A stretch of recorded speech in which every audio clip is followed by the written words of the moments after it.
friends. Welcome to Foggy Oak Fairy Tales, a stories podcast for all ages, where we tell farm stories from real-life happenings on Foggy Oak Farm, as well as fantasy tales to spark both learning and imagination. I'm so glad you're here. Have you heard the Aesop's fable about the boy who cried wolf? This week's story is a retelling of that fable about the risks of raising false alarms.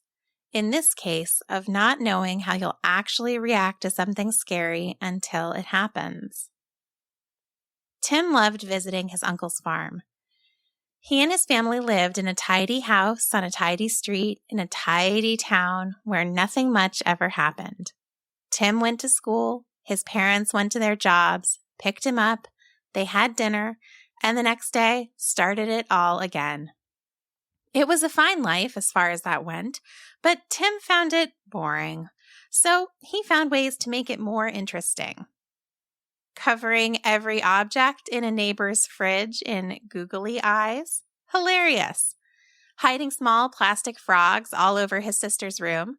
Delightful. Covering doorknobs with honey so unthinking neighbors were slimed with the sticky surprise when they went into their houses? Oh, the reactions were too funny for words. But that was nothing compared to the farm. Tim's favorite prank when he and his parents went out to the farm was to find the farm's rooster, a small, fluffy, black, silky rooster that barely came up to his calf, and start screaming, "Rooster attack! Help!" as loud as he could in an increasingly more terrified voice until his whole family and anyone working at the farm came running to rescue him. He had to act scared of the little rooster, of course, but that was easy enough. He was good at pretending. After the third time he'd played this trick, his mother pulled him aside. "Tim, it's clear to everyone that you're in no danger from that rooster and that it's never attacked you even one time. If you keep pretending to be attacked and scared, eventually no one will believe you. And should you ever actually get attacked, they might not come. Worse, you never know how you'll actually react when something like that happens. It could be bad. I'm asking you nicely to stop it. This kind of thing isn't funny." Tim had heard some version of this lecture after every one of his pranks and didn't pay it much attention. They went home and he plotted eagerly for his next visit, which came the following weekend. They arrived at the farm on a sunny fall morning, and the grown-ups scattered to help out with various chores and spend time doing what Tim liked least of all, talking and talking about nothing. His sister had already disappeared with his cousins, and he found himself alone in the barnyard. That was perfect. Tim sought out the little rooster, prepared to act afraid and start his screaming act as usual. But this time, the rooster actually looked angry. It lowered its head menacingly and started to flap its wings when Tim walked up to it, and then it charged at him. In that moment, all rational thought flew from Tim's head. After all, what could a tiny little rooster like that actually do? Not much. But Tim's fear response kicked in, and a surge of terror coursed through him as the little rooster charged at him. He jumped backwards with a startled, "Hey!" But before he could gather his wits, the rooster ran at him again, this time flapping its wings harder as it took off and started flying up at him, furiously squawking and scolding him. Its fierce and angry eyes were barely visible beneath its abundant tuft of feathers, but its sharp beak made pecking motions as it flew screaming at him. That it was angry was perfectly clear. Tim opened his mouth to scream, but nothing came out. His body felt absolutely frozen to the spot, his vocal cords as locked and tight as if a hand was squeezing his throat. He couldn't move. He couldn't scream. He couldn't call for help. Just before the rooster reached him, he managed to will his body to move. The barnyard was pretty open and the rooster was fast. Thinking quickly, though not very clearly, Tim decided to make for a gate into one of the pastures. Heart racing, he forced his legs to unlock and run to the gate. But the enraged rooster was right on top of him the entire time, coming alarmingly close to kicking him with its fuzzy legs and pecking him with that sharp black beak. He let out a terrified, "Please," and he didn't know if he was begging the rooster or his own body. He clumsily hoisted himself onto the first rung of the gate, but it wasn't high enough. The rooster squawked at him and flew up, kicking his shoe. It didn't hurt, but it did make sure he stayed scared. Tim felt his whole body shaking as he forced himself to climb up higher, finally managing to seat himself on top of the gate with a leg on either side, trying to keep himself and his legs as high up as possible to avoid more kicks and attempted pecks. He didn't stop shaking when he got to the top of the gate, and his voice was still gone. He couldn't get out more than a hoarse, "Help! Please, help!" as the rooster circled below him. His eyes pricked, and then tears came rushing down his cheeks as he tried to get his voice to work.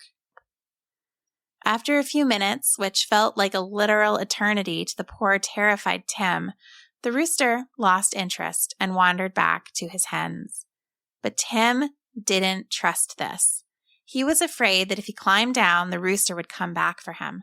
So he clung to the gate, crying and shivering with fear. Luckily for Tim, his mother came out of the house at that moment to check on him.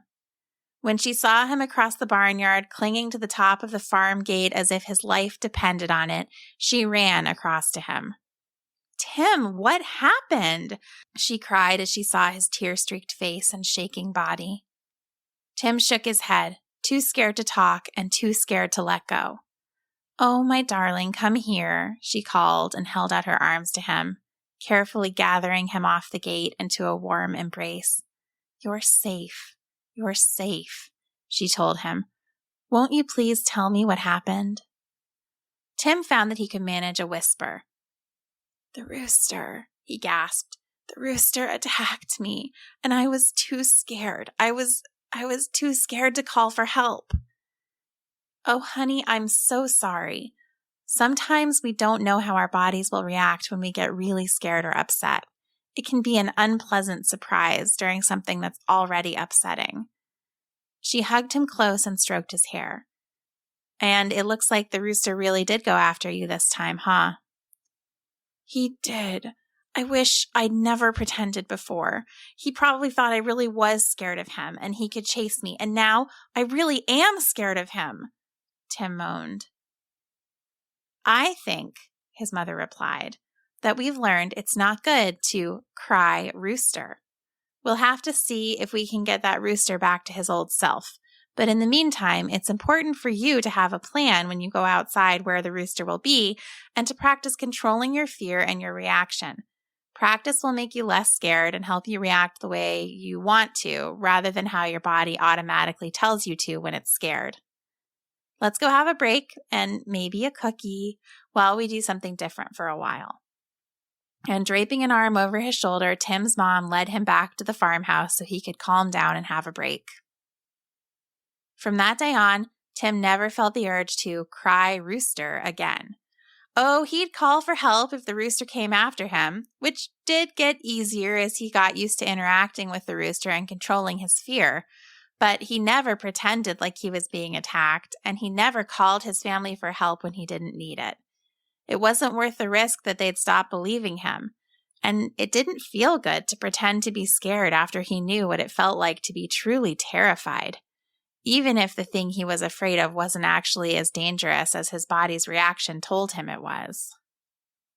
Did he learn a lesson about pulling other kinds of pranks? Well, I think so. He decided it didn't feel good to play tricks that worried and upset other people, now that he knew what it felt like to be worried and upset by a situation outside his control. He still liked to play pranks, but they were no longer mean-spirited, and he always apologized if it seemed like he'd gone too far. He was learning and trying to do better, and that was what mattered most. The end. Remember, you're part of the story too. What did you think of this story? What did you imagine when you were listening? We'd love to hear your part of the story. If you and your grown-up want, you can share your thoughts or a picture you drew with our Foggy Oak podcast family. You might find it easiest to share with us on Facebook at Foggy Oak Farm, but we have lots of options on our website, foggyoakfairytales.com. You can also check out pictures from the farm and learn more about us. Thanks for being part of the story, and I hope you'll join us next week.